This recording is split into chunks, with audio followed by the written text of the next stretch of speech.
Happy Friday, folks. Well, normally this is a little different format. As everybody knows, going along here, we've been doing Monday, Wednesdays, and just cruising along.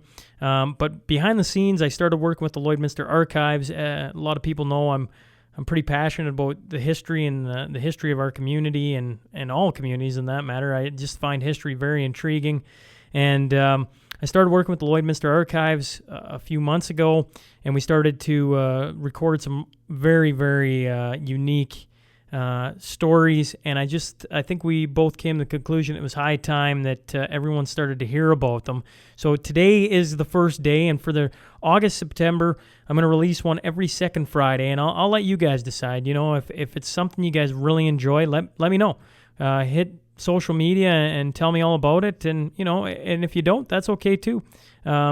We've been having a lot of fun. I'm certainly enjoying myself, and like I say, it's just not stories you hear every day. Well, let's get on to our sponsors of today's episode, and then we'll get you onto the show. Jen Gilbert and team want you to know for over 40 years, since 1976, the dedicated realtors of Coldwell Banker Cityside Realty have served Lloydminster and the surrounding area. They're passionate about our community, and they pride themselves on giving back through volunteer opportunities and partnerships as often as they can. We know that home is truly where awesomeness happens. Coldwell Banker Cityside Realty for everything real estate. 24 hours a day, 7 days a week. Give them a call, 780-875-3343. Foremost, they offer smooth-walled grain bins, hopper bottoms, and fuel tanks. They're in stock and manufactured locally. They want to ensure that you know they are constructed of the highest quality and engineered for a long life. Delivery is free within a 300-kilometer radius of Lloydminster. You can buy them at any of their co-op locations, Lloydminster, Lashburn, or Neilburg. Of course, for more information, go check them out on their website, foremost.ca. HSI Group. I'm sure other people in Lloyd are getting hit this right now. So we've all seen the door-to-door salesmen who come around and they're trying to, inopportune times, they're trying to sell you security systems. And of course, they don't come, when you got a spare time, if we all have spare time. They come when you're trying to sit down for a bite to eat, or how about me last night trying to catch the Oiler game. Man, I'm sitting there trying to pleasantly tell them to, piss off, man. I'm trying to watch the Oiler game. I don't need your security system. And then I got thinking, if you're sitting out there and you're interested in a security system, maybe you need one. Maybe you're like, you know what? I could really use that guy to come talk to me. Well, how about you go see the experts right here in town, HSI Group. They can help you out. They do all things security, whether it's your home or your business, and they're just a phone call away. You can schedule the appointment so it's not at an inopportune time. You can finish the Oiler game, head down, and see the boys. So give Brody or Kim a call today at 306-825-6310 and get that pesky salesman off your front step. Lindsay Olin and the team down at Can Do Auto and Lube. They're family-owned and operated since 1984. And if we've learned anything, I can't do math, that is 36 years. Looking for an oil change? No appointment necessary. Quick lube bay where you don't even need to leave your vehicle. They're fully licensed for Alberta and SAS safety inspections. They have a special going on currently until the end of August where an AC recharge is only $95. Give them a call today to see if you qualify. 780-875-7735. Miss Lauren and her friend Gunner down at Art and Soul. She is the passionate, hardworking woman who makes all of our keepsakes look just absolutely unreal. I've talked a lot about the frame that she did for the 100th episode that sits behind me now. It looks unbelievable. Or how about the jersey that Kent Staniforth had framed, the Border Kings? I'm just saying, if it's jersey, if it's memorabilia, she's the lady. If it's a trinket, if it's, a family heirloom, maybe a certificate that you want to pass down, a legal land right of holdings, something along those lines, stop in and see this lady. She is fantastic at what she does. She cares, which is a huge, huge thing you can see in all of her work. She's open Monday to Friday, 8 a.m. to 5 p.m. Give her a call, 780-808-6313, or stop in at 5016 39th Street. It's more than just a frame. It's a story. SNP Billboard across from the UFA. Thanks to Read and Write for all the amazing work they do. And my hat's off to Deanna Wandler, who even on her vacation, I fire her a text and she's answering my, probably dumb questions. But thanks, Deanna. Now, Normally we'd have the T-Bar 1 tail of the tape, but we are just going to head right into the episode. We're going to try and keep it a little bit different from the standard episodes that have been going on. Sit back and enjoy this one. Here is Spiro Kokonas.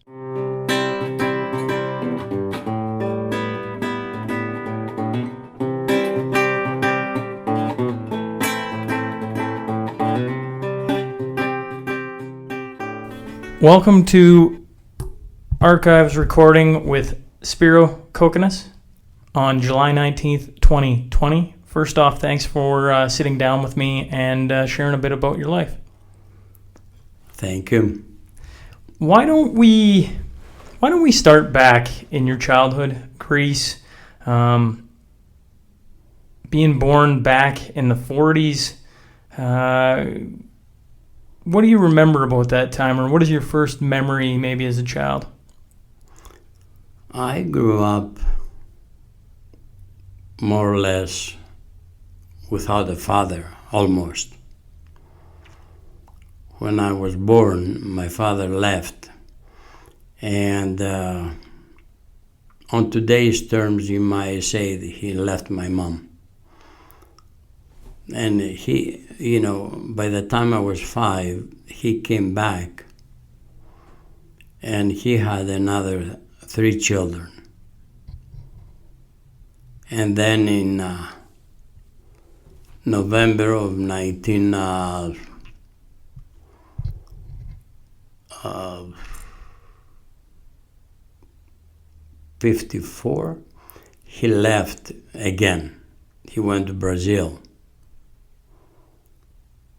And that was the time that I sort of felt free. Up to that time, I wasn't a very good boy. But then I came, and I said to my Mom, I'm going to go and become a tailor. And she says, go. And there was a tailor shop in the town. And I went and I asked the man there, the owner, I want to learn. And he says, sure. He wasn't going to pay me. So just a little kid, I'm small in stature, you can imagine at that time what I was. And so I stayed with him for 4 years, and but he was I can say he was my dad. He was so good to me. And he kept talking to me like a real father. And 1959, my father left Brazil and he came to Canada in Saskatoon. And then he sponsored me to come here. And deep down, I had a fear of him. Whatever he said, I did. But yet, I didn't have a good relationship with him. So I left my mom, my siblings, and I came here in 1959. And of course, I had 1 more year to finish my tailor, my apprentice.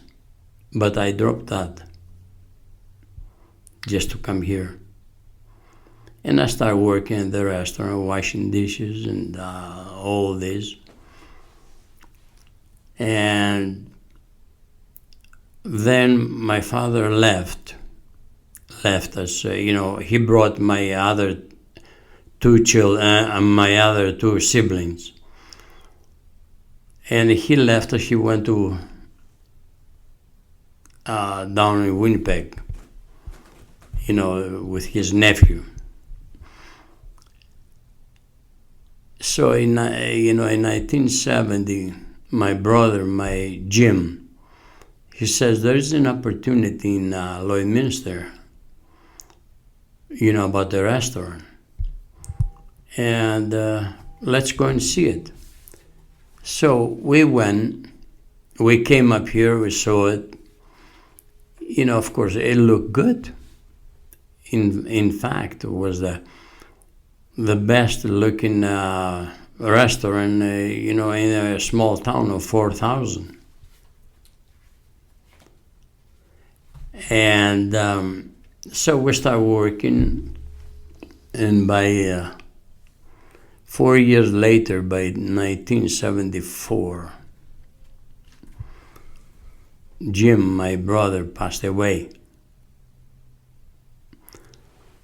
And we stayed with my other brother, Bill, and we went downtown to this, where's Cliff Rose now. Used to be that building was for sale. We bought the building, and we made a real nice restaurant. I gotta back you up a little bit. You talk about your father moving to Brazil. Yeah. And then disappearing for a while.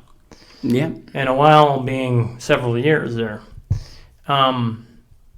Was he in contact during this time? I mean, this is a different time and era for kids that ever stumble upon listening to this. It isn't cell phones. It isn't FaceTime.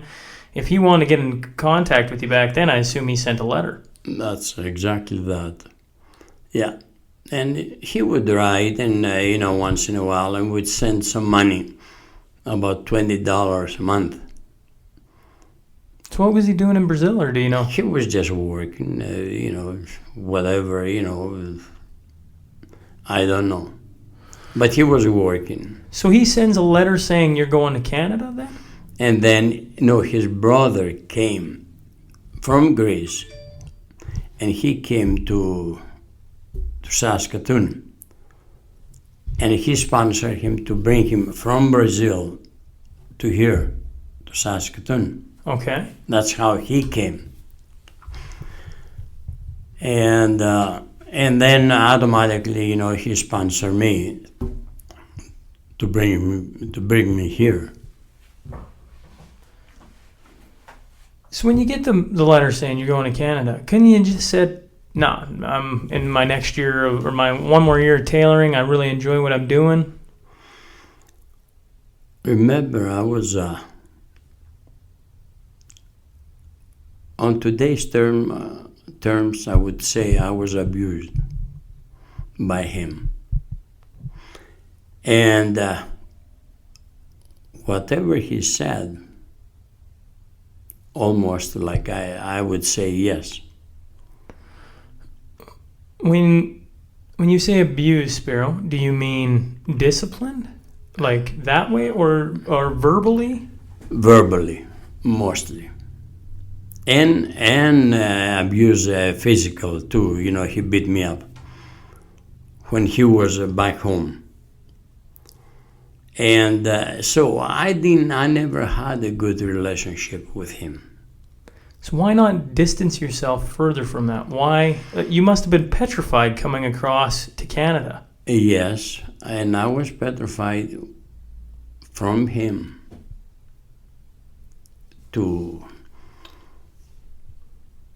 because that's all I knew. I was afraid of him,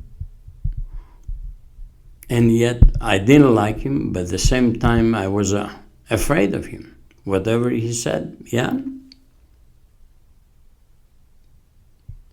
Was there a time in your life when you hit a certain age where you stopped listening to your father, where you weren't afraid of him anymore? No, I would say he made the arrangements for me to get married because I was very rebellious, and the rebellion was against him, but he thought I needed a wife. So he found that girl back home. Martina. And he made the, he asked me, this girl, he never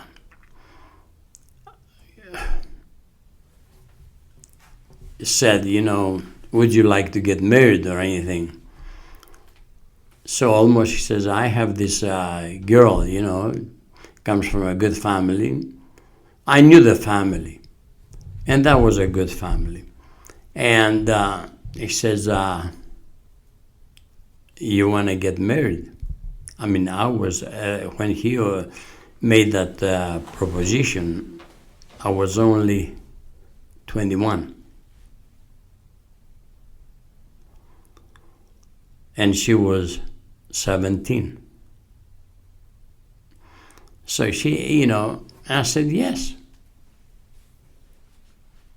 Always, You're rebellious, but you still, whatever he said went.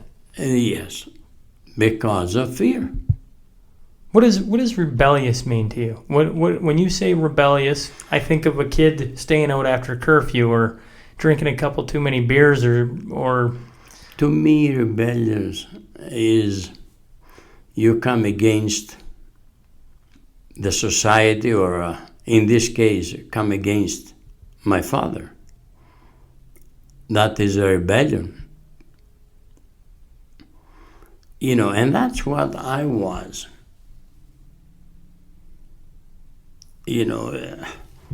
I knew I was bad, but yet I was afraid to stop. I don't know if that makes sense. I think it makes sense. I'm trying to wrap my head around being that petrified of a guy and moving halfway across the world, not after seeing him for so long, and just a letter itself scaring you that much. Yeah. That must have been, you mentioned before we started, 15 days on a boat? Yeah. That was 11 days on the boat and 4 days on the train from Halifax to here, to Saskatoon. How many people on the boat, and what was the boat like? No, it was a big boat. Okay. It was a big ship. It was not,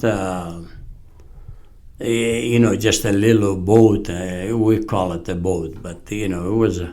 What did you think of crossing the ocean? I don't know. I was too young to even think and say, it was an excitement. I look around, I said, wow. Did you know anybody on the boat? No.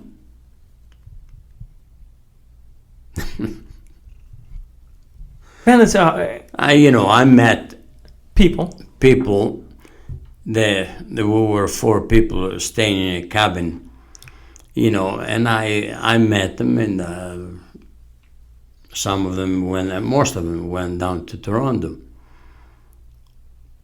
And they didn't know where Saskatoon was themselves. So, and I took the boat, and I had $2 in my pocket. And I stopped, right in when we took off, there was a little grocery store in the building. And I bought 1 can of corned beef. How much did that cost you? Do you remember? I don't remember. 1 can of corned beef and a loaf of bread. Okay.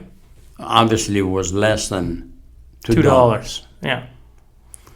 And I bought the corned beef. I had seen the can. I had never eaten what is inside. Because remember, I came from a small town. I didn't know what a city was.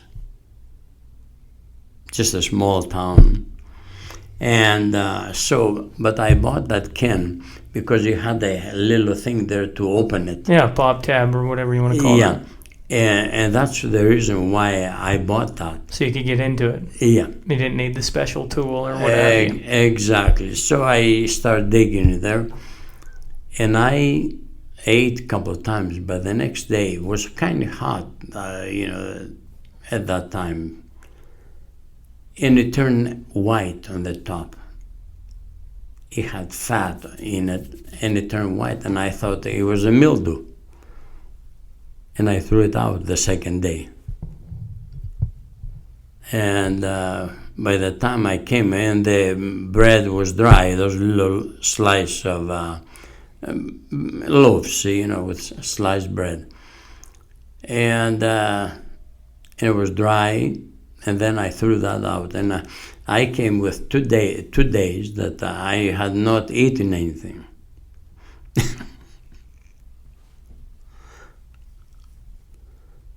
Yeah. Couldn't you, on the boat, Yeah. you couldn't get food? Oh, yeah. Oh, it was a beautiful food there. We had, we had anything we wanted. That was not the problem there. It was just when we left the boat and took the train, that was the time that I spent. Oh, okay. Yeah. So you, From on the Halifax train, to here. you had on the train you had the loaf of bread, Yeah. a can, Yeah. trying to go 4 days eating just that. Exactly. Yeah. Yeah. Oh no, in fact, in the afternoon, they had the tables there. You could go and sit down and have a meal, whatever you want. They had cookies and everything. And but I didn't know that it was free. So I would go by the tables there, and I just grab one, a cookie, almost stealing it. And I didn't know that we're talking about a 16-year-old. And I didn't know. Later on, I found out that all that was free. You had to come with a ticket. And I would go by and just grab a quickie. Trying not to starve. Well, yeah. Well, I wasn't starving there because we had the meals.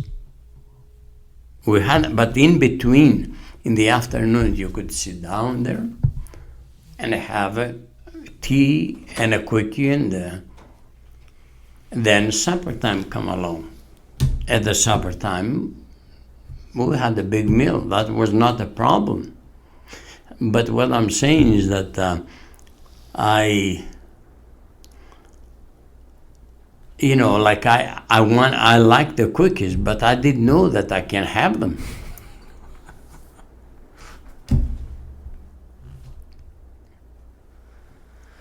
Yeah. Let's talk about Greece. What did you talked about your childhood. Yeah. Was Greece a great place to live when you were growing up? Was it, I don't know, maybe just talk about it a little bit. Okay. I now remember that we had the World War II up until 1945. And then Greece was left in shambles.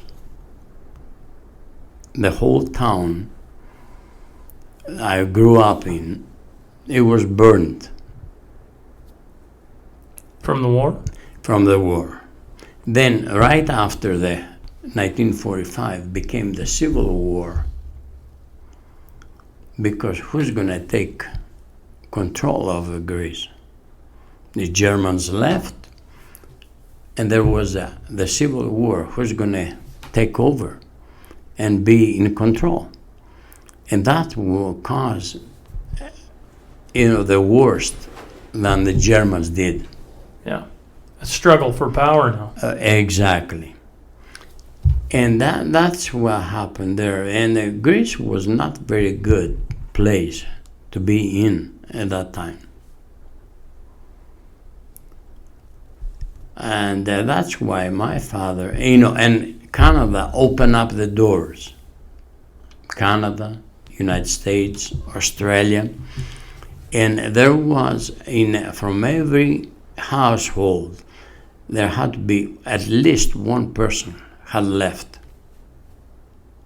to go somewhere else. That was the biggest exodus that took place.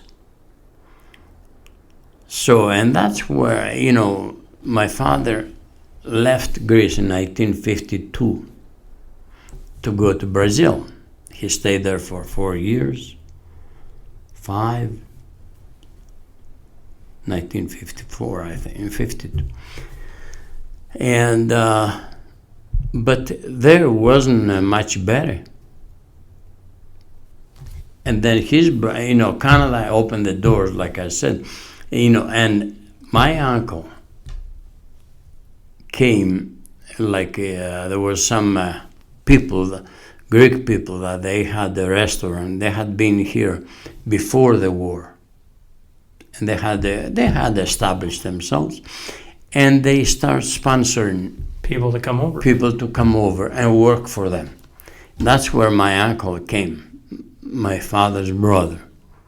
And then in return, he sponsored my father to come over. And keep trying to get people out of the war-torn country. Exactly, yeah. Have you gone back to Greece? Oh, we go back. We were supposed to be there right now. Right now. But we can't. We had the tickets, and the tickets, I don't know what's going to happen with them, but bought the tickets. How about the man that you call your second father, or your father? My mentor? Yeah, your mentor. Did you ever go back and see him or talk to him? I met him after that. I met him once. But now he died ever since, since then. But I met him once, and I did tell him that. I said, you were my real father. And I did tell him exactly that. You were my real father, whom I never knew. And you brought me, you guide me into the right path. And he said, well, I told you things that we have told to any other kid. Is there one thing, when you look back at the things he told you, is there one thing that sticks out above the rest? Yep. What was that? Well, the first thing that he continued to tell me, and that was like he had a knife and stabbed me into my heart. It was that he says, now that your father is gone, left, and you're the oldest, and you should look after your mom, your grandma, your brothers, and your sister, because you're the oldest. And it was just like he had a knife stabbing me into my heart from the words that you were telling me. And I couldn't bring myself to rebel against him, what he was telling me. But within 6 months after I met the man and I went to the tailor shop, I became a different man, different boy. And people were looking for me to go and do chores for them on my spare time. That's how much I had changed. Up to that point, I was the rebel without a cause. James Dean. Pardon me? James Dean. Yeah. So, and that's why, I would say that's why I said that he was my real father. When you decided that you were coming to Canada, then obviously you talked to him and let him know that. Yeah. Was he excited, or was he sad, or I don't know? I guess how did that conversation I don't know. I don't remember the conversation, but I'm not quite sure how he felt. In a case like that, I would say that he probably felt sorry that he was losing somebody, because by that time I was producing for him. I was working with no money. He wasn't paying me, but I was producing. I had learned. And then at the same time he was happy because I was going for a better life. A life that he couldn't give me. No, because everybody thought,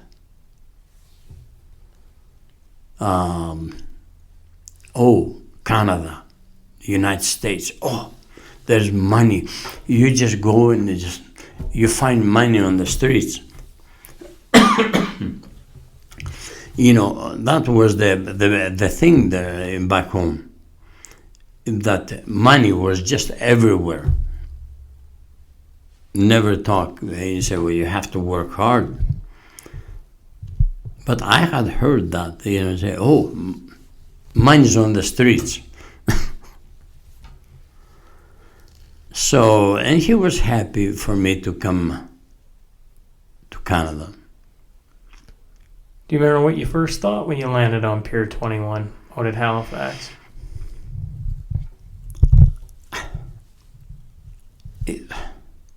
I don't know really to say that, I was excited. I was excited because I was going somewhere. Because to me, I left that town because I didn't know Greece. I had never gone beyond my small town of 2,000 people. What was the small town? I don't know if I heard that right off I may have not asked. That was Agios Nikolaos, Saint Nicholas. That was the name of the town. But we used to call it Castri. Beyond that, I had never been anywhere. And when I came to Halifax, I looked around, and everything was big. Now, coming back, I had heard of skyscrapers. United States and Canada, they have skyscrapers. And as I was coming with a train, you might laugh, but that was my thought. We'd pass a town, and they had those... little train station or something? No. What do we call that? Beside the train station, there used to be those... they put the weed in. A grain elevator. The grain elevators. And I said, wow. I thought that was... A skyscraper. Skyscrapers. Really? Well, they're a big building. They were, sitting there, just a little kid. Wow. But I didn't know it was just a grain elevator. So, and that's what my life was.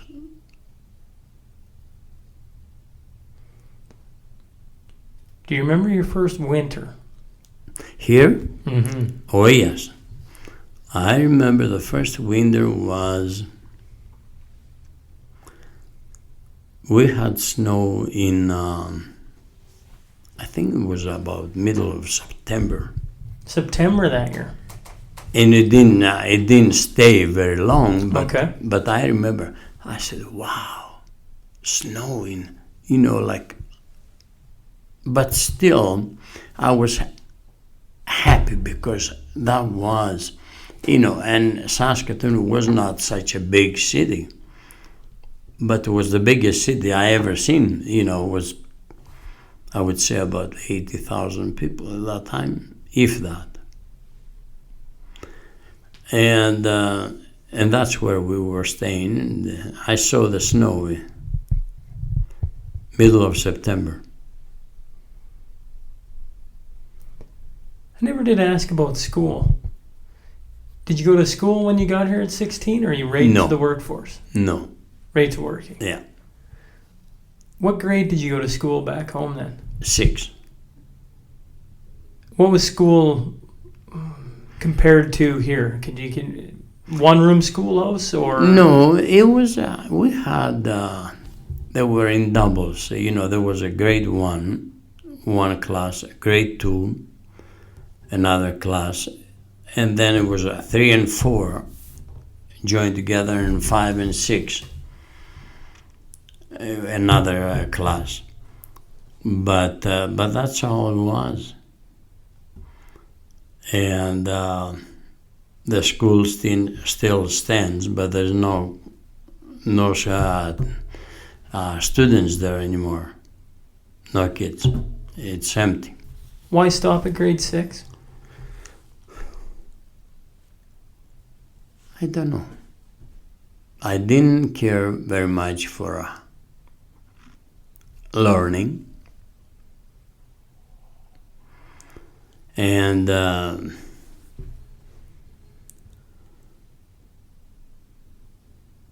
of course, I had my father, who was the abuser, and then but when he left, like I said, I was very young, and I felt the freedom. I said, now I can do whatever I want to do. And I said, no, I'm not going to school. And I did. My mom, she was illiterate herself. Because those years, it was not something that you learn, you go to learn. Most of the people never gone to school. And that's when, right after school, my father left, and then I went to become a tailor. Grade, from 12 to 16. Well, let's jump then back to Saskatoon. You're in Saskatoon. What's the first job you get when you get here? There was a man, a tailor from back home. He was working in a shop on Canada Building. Katz Taylor, his name was. And he took me in. And I worked for 2 months. But what person in his right mind would trust, just a little kid, trust me with, to do work on a coat? Really, I'm surprised that they gave me the opportunity for 2 months. And then he let me go. And then I started washing dishes. And little by little, I washed dishes, and I learned how to cook. And on and on. And that's how I started here. Where were you living at the time, Spiro? We had rented a house. A room, not a house. A room with my father.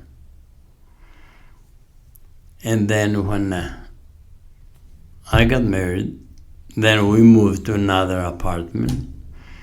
Then I got married, and we bought a house. But then we sold the house. Now I don't know for what reason. And then we went and bought another house. And that's where we're living, and that's where we came here from. We sold the house, the second house, and then we came to Saskatoon and Lloyd.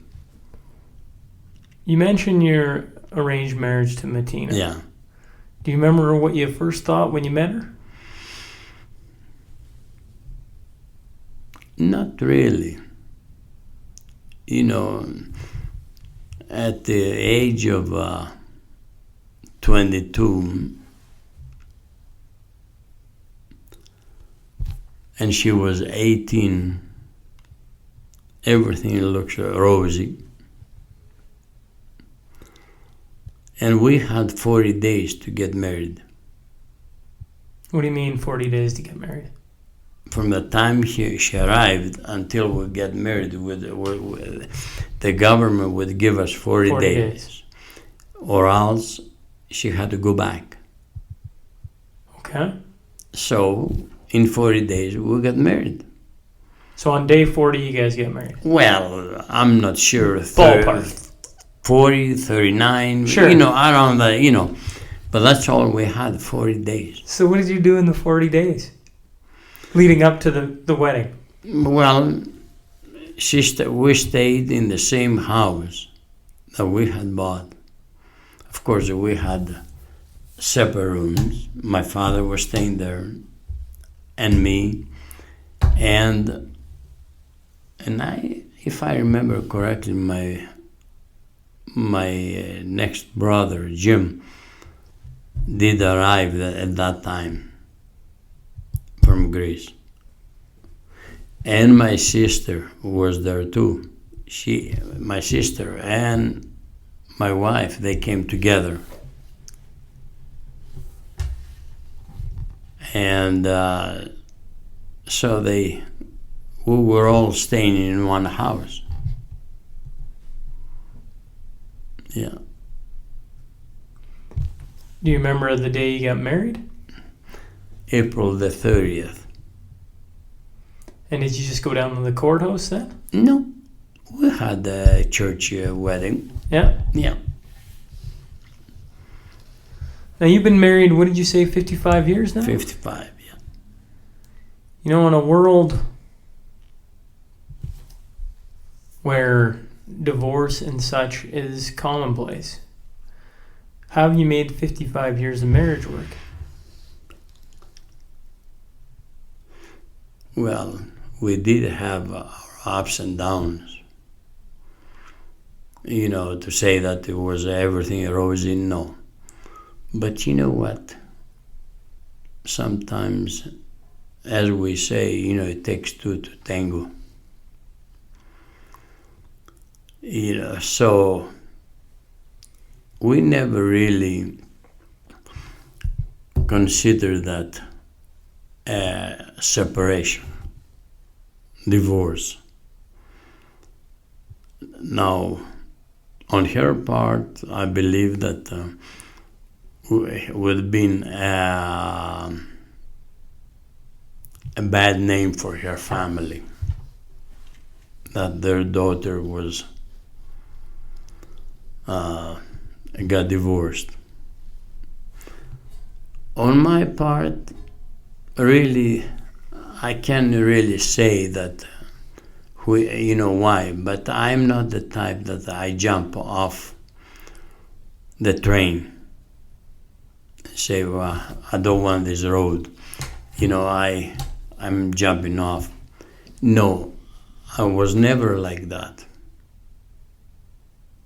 I made a commitment and we stick together. And it paid off.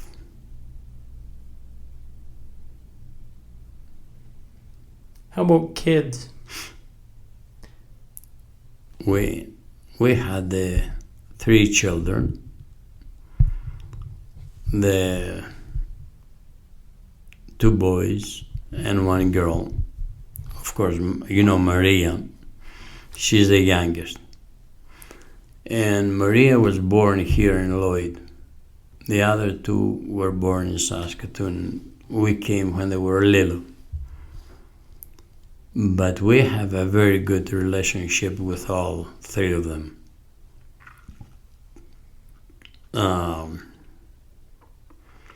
One of them is in Australia, Johnny. He has got a job there, and he's been there for just about 20 years now. in the oil patch. And Dean, he's a school teacher in Calgary, and he took his doctorate. Like he can be a professor, and that's what he's looking for. And Maria's left with me. Yeah. You see in the movie, it says, Dad, Tula will never leave you. You know that my big Greek fat wedding? Yeah. Yeah, Tula will never leave you. And she tells him from time to time, Dad, Maria will never leave you. Yeah. When you got here, did you speak English? No, not a word. Not a word. No. How difficult was that? Yes. Now, if I was coming now, I would say it would be very difficult. But when I came, I was 16. Like a young person's mind is like a sponge. And I learned the right way. Not all the words were good, but, the first ones I learned was swear words. But it was easy to learn. And of course, I was working in a restaurant, and I had to talk to the people. Yeah. What did you think of Lloydminster when you first rolled in?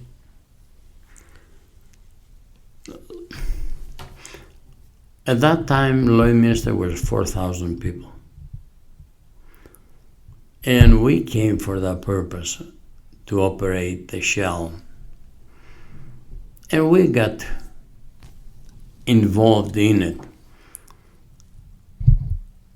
And we never really had time, at least personally myself. I would get up in the morning, I'll go to work. At night, I will go home.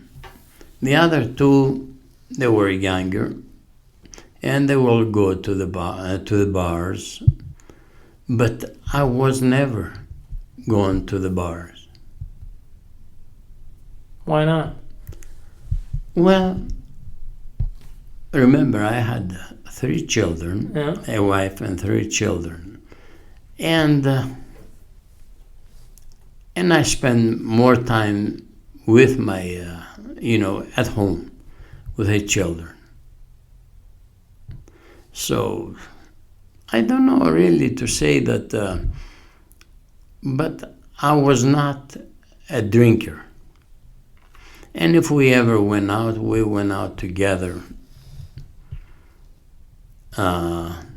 Used to be the villa, we used to call it. Now it's a motel, 47th Street and 44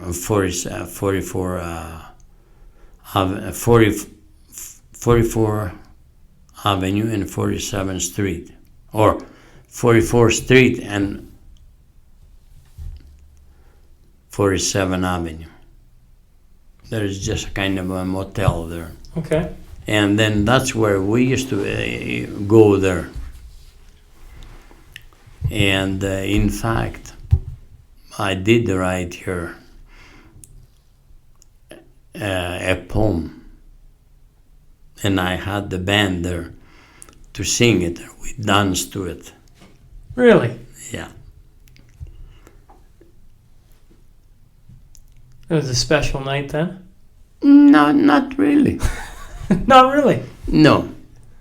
I am, from time to time, I do write some Poetry. poetry, yeah. And I wrote here a poem. And I don't know if I can find it. But we did dance to that because it is a song. And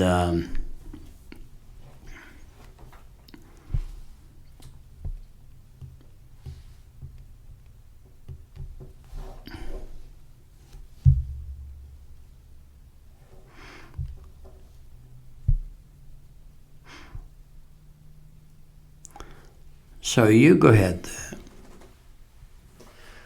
Well, while you're looking, Yeah. let's talk about the first restaurant, the Ranchero. What was it like owning your own business? It was good. I enjoyed, it was the best restaurant in town.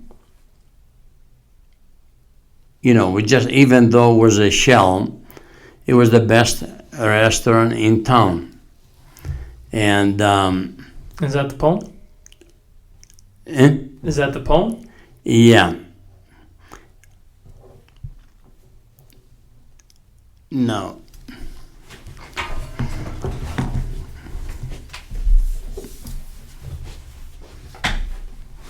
Now, you wrote this, Spiro?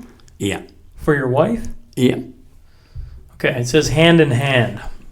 Hand in hand we walk together, hand in hand, just me and you, since the day we walked in church and we both said I do. Hand in hand we walk together through this life no matter what. Hand in hand we'll walk together until death do us part. Please, you should remember, dear, life isn't all roses through. All along our path there might be thistles, but we'll walk them right through. Hand in hand we walk together through this life no matter what. Hand in hand we'll walk together until death do us part. And it says this song was sung by Terra Band. Yeah. And written for my wife Tina, April 1974. Yeah. I should have had you read that. It would have been better coming out of your voice. That's pretty good. I'll read the other one anyway. So, and that is, we do have a good relationship with my wife. And from time to time, I surprise her. What do you like to surprise her with? Well, with this, he says on our 50th anniversary. Yeah? Yeah. Yeah, it says, these are 50 roses, and they are for you, my dear, reminders of my love for you, one for each year. We walked through many thistles, but our love remained true. It was the love of Jesus in our heart who helped us through.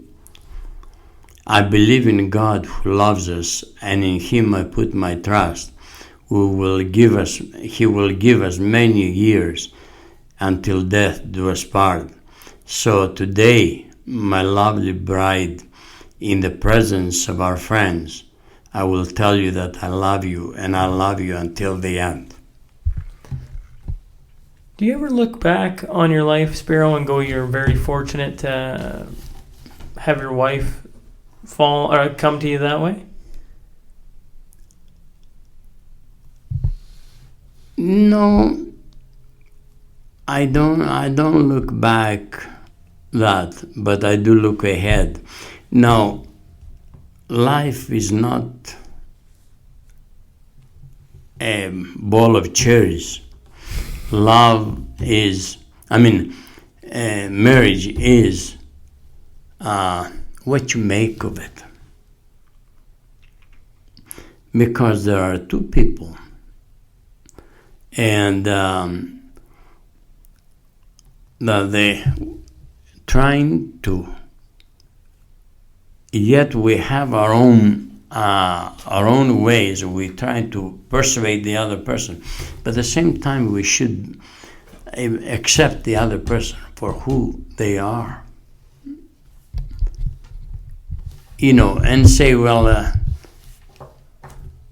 sometimes we meet this girl, she looks nice, she's all, but we really don't know her.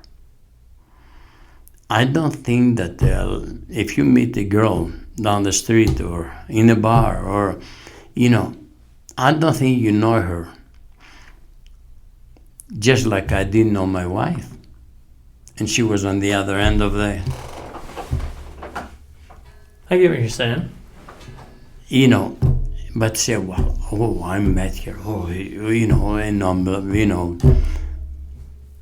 but it's what we make out of it afterwards. Because, pardon me my language, but the honeymoon is over.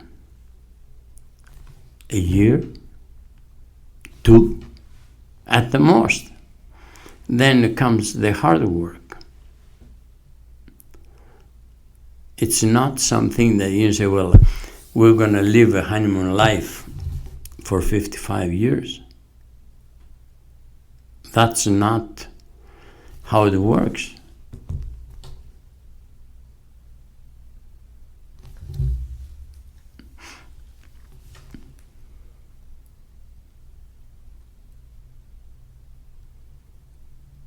I think that's bang on. Hmm? I don't think you could say it any better than that. Regardless, 55 years. Yeah. Proof in the pudding. That is a exceptional test of time. It is. And you know what?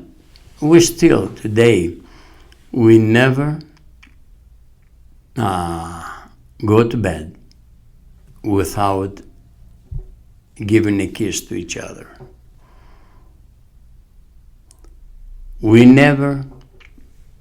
never leave home in the morning without giving a kiss. Always. You say, well, that has become a habit. Those are good habits. Very good habits. Affection is a very good habit. Yeah. Yeah, that is the thing that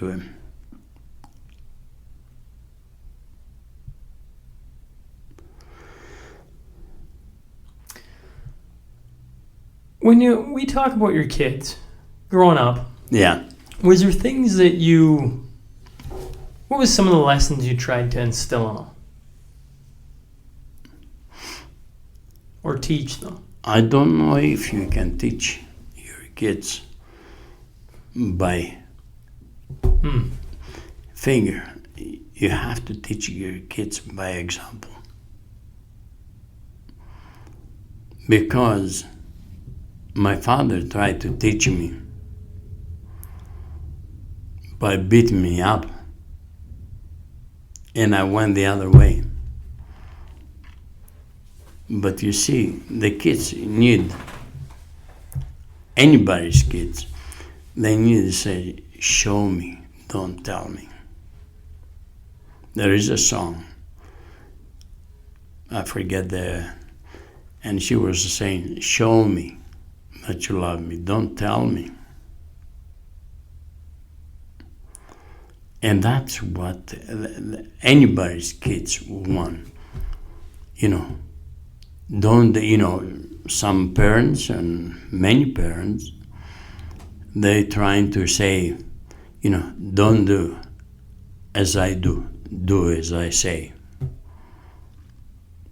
And that's the funniest thing that we can ever tell our kids.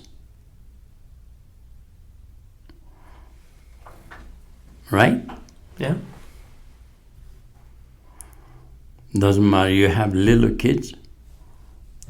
What they want, I say, well, they want to see dad love mom. And you know what? The chances are 99.9% of the, when they grow up, they're going to say, I want what my dad was.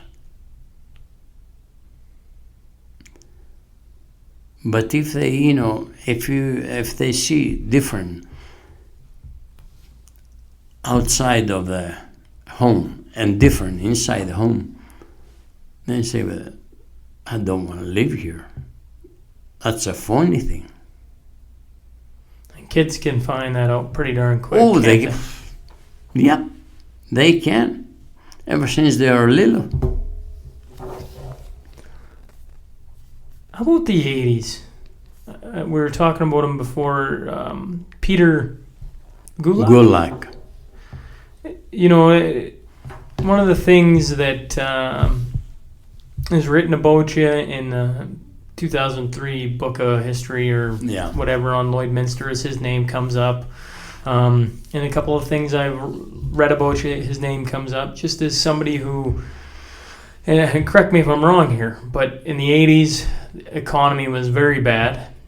You go bankrupt, lose the house by this guy, and then he turns around and loans you money to keep you afloat. Okay.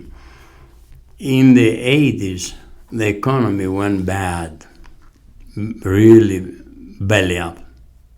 We were not the only ones. The interest rate kept on going up. It went up to 24%. Yeah. Probably you weren't even born that time. Wasn't born yet. No. And that was the time we lost that 3K ranch house where Cliff Rose is.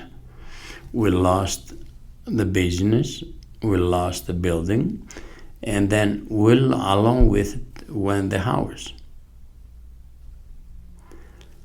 And now I'm with 3 young children, and really that was the lowest part of my life, looking at my children, and nobody would hire me because I was overqualified for what they were looking.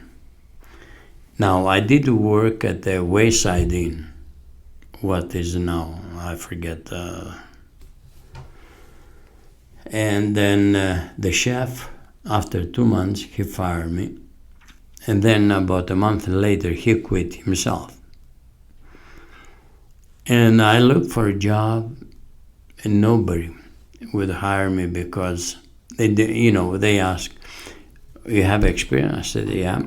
"How long?" 20 years. And then they would say, "No, we don't need anybody." Because it was more, say, well, if we're going to hire this guy, we have to pay him. And I went like this for 2 months. And I had lost the interest to live. That's how bad I was. Now, my wife was working in an old folks' home, and we had just a little bit of money coming in. And I went to the credit union to pay the rent for the house, $700. And Peter Gulak says to me, called me in the office, says, no, he came out actually in the counter, and he says, "Do you want a business?" And I said, "Peter," I said, "you must be joking. With what? With buttons?" He says, "Don't worry about the money." I said, "Which one?" He showed me across the street. It used to be a little place about this width, 15 feet, or 25 feet wide. And it was really nothing there. The guy had it more than a day. He had left it to the bank, and the bank was looking after it. So I went home. I looked at it. To me, anything was looking good at that point. So I went home and I told my wife, and I said, "Would you like to go and see it?" She says, "Yeah." We went and saw it, and knowing the way I was feeling, she says, "Yeah, I like it." So we made the arrangements, and I said, how much he wants? No, I don't have a penny to my name. And he says he wants $30,000. I said, I'll give him 15. And he says, I'll talk to him. So the next day, he called me and he says he will take 20. Okay, but I said I need $2 more thousand for to buy a toaster and a little fridge because I had hardly anything there. He says, okay. So he gave me, from his own point, no, the bank would not touch him. No bank will ever, once you go broke, they don't give you money. And he gave me $22,000 from his own pocket. And he says, if you make it for a year, that was the exact words, if you make it for a year, we'll put you in the system. And I said, okay, and we started working. We started May the 15th. We got in. We had our friends. They came. They helped us clean up and everything.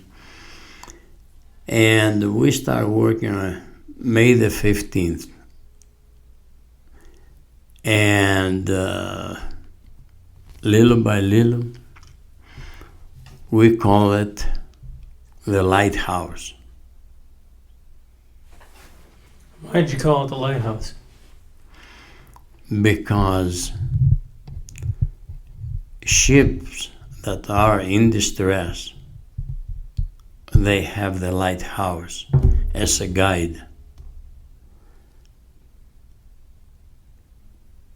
And it was just a little sign you had about this wide and about this tall, and I made it like a lighthouse. On the top was just kind of turning.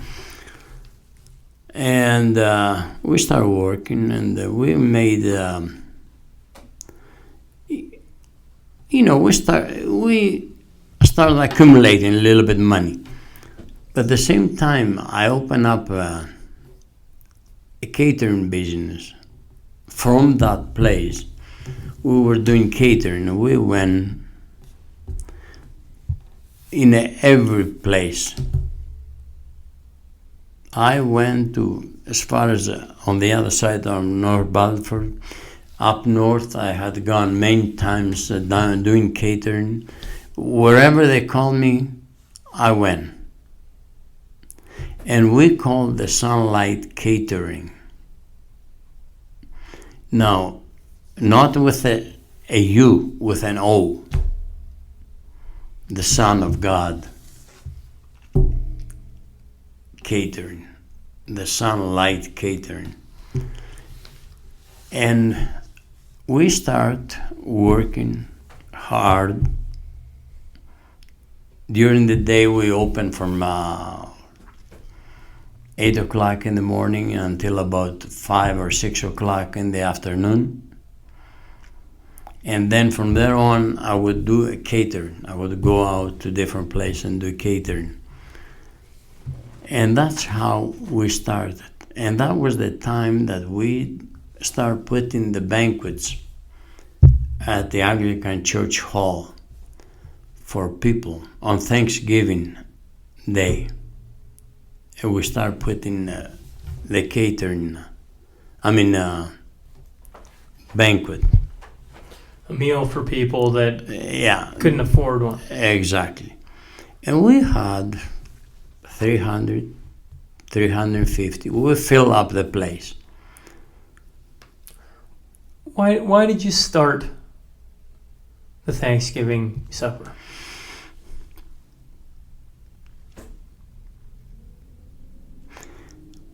Because I was thankful because somebody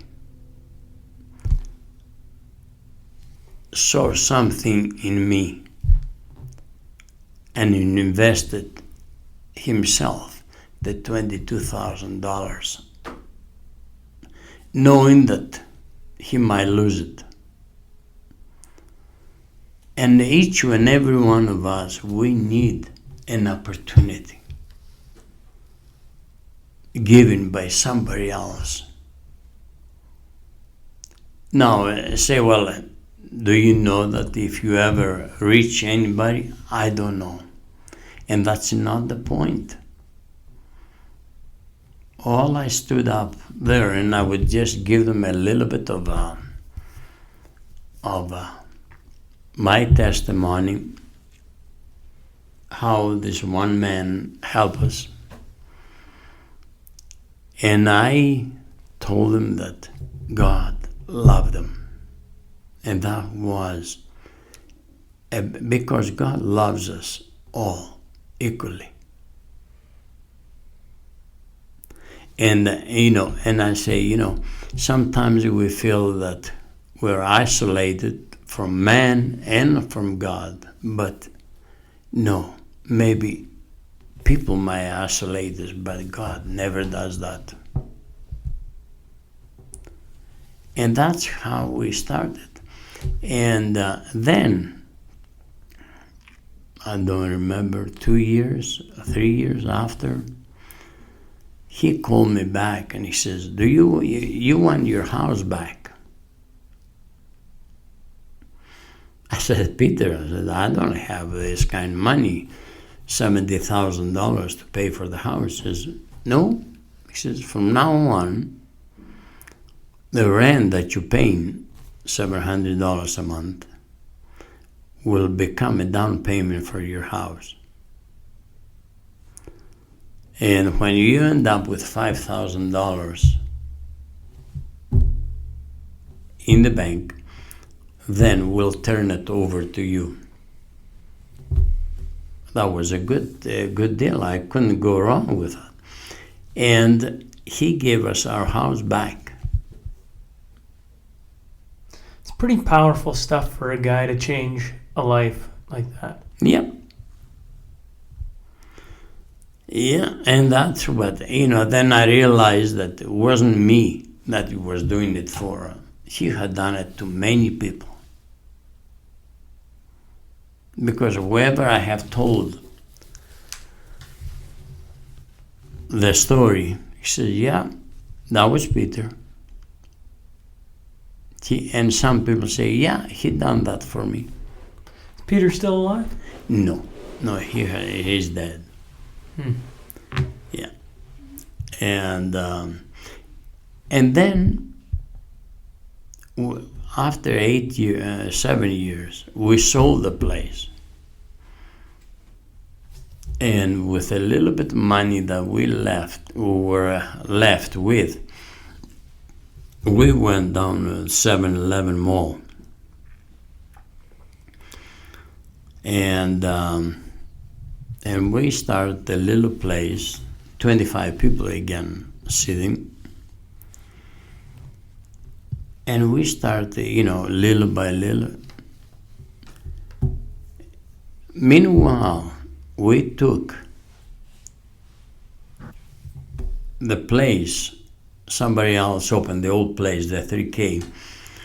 Somebody bought it, made the restaurant, they went broke. Somebody else bought it, made the restaurant, went broke. Then Cliff Rose bought it to put clothes. And when I found out, I went there and I said, what you gonna do with the equipment? He says, you wanna buy them? I said, yeah. How much you want? He says, I'll tell you. I'm gonna talk to my partner and I'm gonna let you know. And now we're talking about the canopy above the stoves themselves, the deep fryers, the tables, chairs, you name it. I said, how much they want? $17,000. That was about $200,000 equipment. And he gave it to us for $17,000. And I took them and I put them in the garage. And then when we started the new place, the old Spiros, we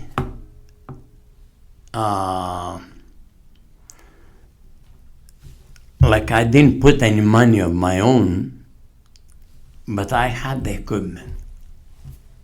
And I put the stove, put everything that I need, and we started that place, sitting again 25 people. And then we expanded next bay, and then again next bay. From 25 people, we end up sitting about 135 or 125. That place.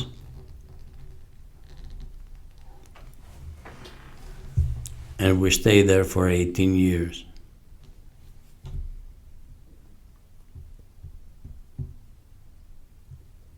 In the course of history in Lloyd, anywhere, but Yeah. Lloyd specifically, there's been a ton of restaurants coming in and out of here. Yeah. What did you do differently?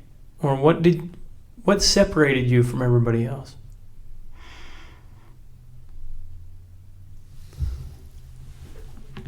You know, we've been here 50 years this month. Will be 15th of August, will be 50 years. Now, I can say that I have come in to take the money. Because if you look around, you'll find that the majority of the places, there are chains. And I would say, well, this is a local guy, but really, behind it, there's a chain. Where we are the only independent restaurant in town. We grew up here, we made money, we lost it all. We made money again. So we are, I don't want to, to sound like I'm bragging, but we are part of the fixture here. I don't think that sounds like bragging at all, Spiro. We are, you go down the street, any street, and say, do you know Spiro? Nothing else. Oh, yeah. Everybody knows us in town. And say, well, we have never given the people an opportunity to talk against us. So, and that's how I look and say, well, tons of restaurants, yes, maybe about 80 restaurants in town. But everybody's coming to accumulate something just to get the money. Mm-hmm. Now, but we are part of the community. Let me ask you a different question. When you lost it all, yeah, what did that teach you? What lesson did that teach you when you started operating a restaurant again?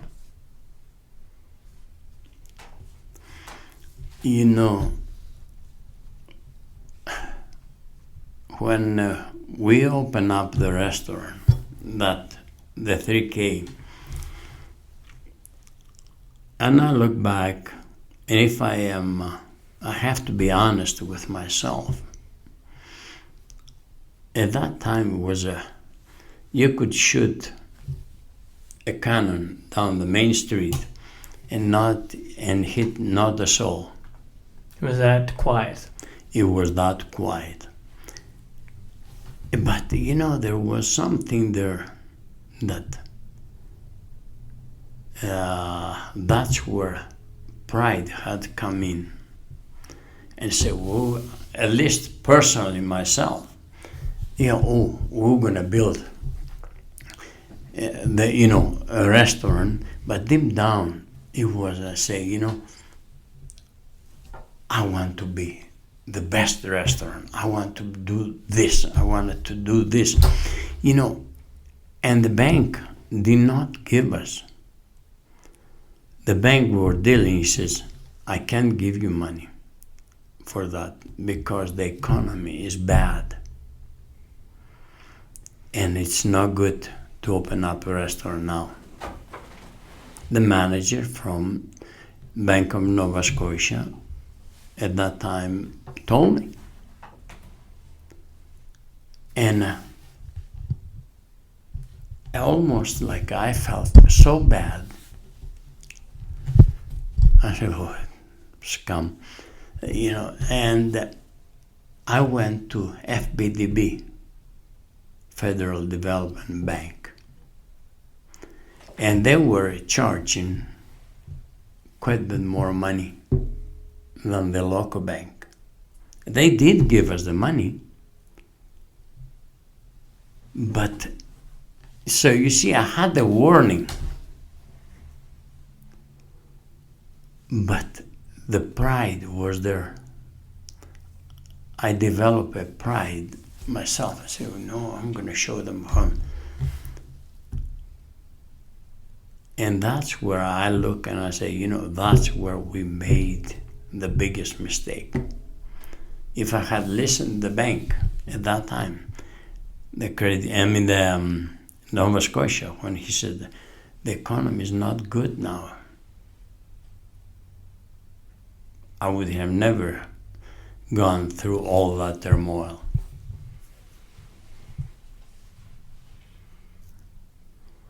Yeah.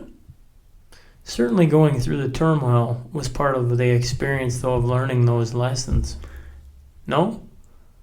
It is. It was. But, sometimes you say, well, I have to go through the bad in order to get the experience. Really, we can get the experience without going through that.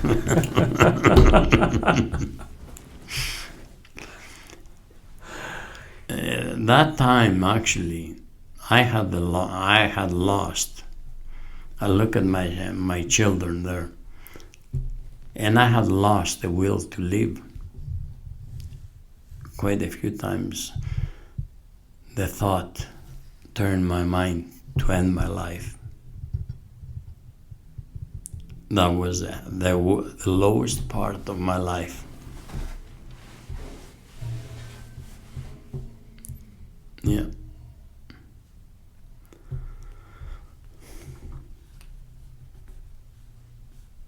How did you get past that then? Well, that was the time where Peter came along. Right when you needed him to. Yeah. That was when Peter came along and said, you want a business?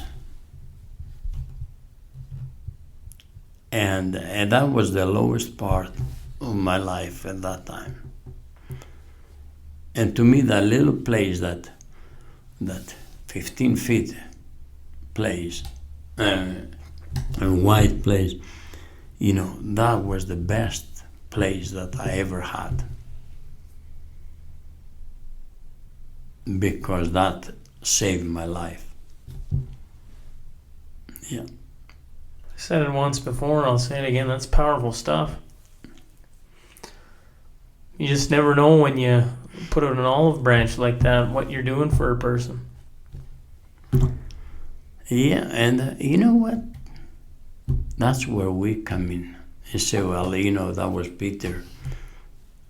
Peter, he died whether he had money or not. I don't know if he had money or how much he left. But you know what? He left a legacy.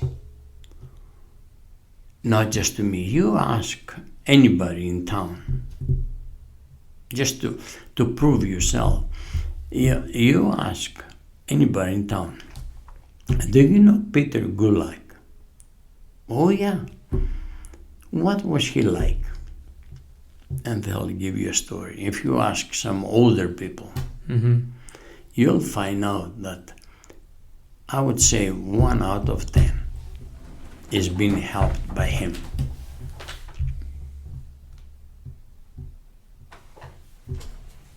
It's just such a cool, powerful story. Yeah. There's a giant lesson in there for everyone. You say, well, can we do that now ourselves? Why not? Why not? Yeah, why not? Every day. Yeah, every day. It doesn't have to be $22,000, No. right? No. But you never know when a random act of kindness could mean. You said it earlier.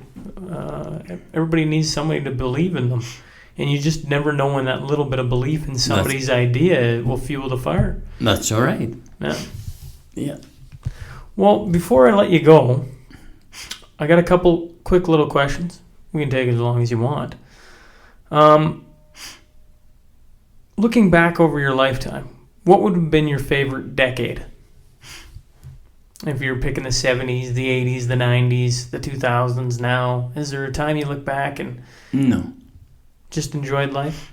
Yeah, I enjoy life. I can't say that there was there was that bad turmoil we went through. Yes, it was there. But in overall, I can say that it was, that was my stupidity. That it caused me all that. But, and I can't blame anybody. I was warned. Now, from there on, there's no other time that to say that, there was this time good and this time bad. Because we just keep on walking through this life no matter what. We keep on walking. And along our path, there are some thistles. What do you think of this COVID-19? I never seen it before. And I don't know where it's going to end up, really. It's something that it has changed the world. In a very short time. In a very short time. Now, what will the end will be, I don't know. I can say I have no opinion, let's put it that way. Fair. Because we don't know. What are you, looking forward? Yeah. What's your biggest accomplishment then, do you think?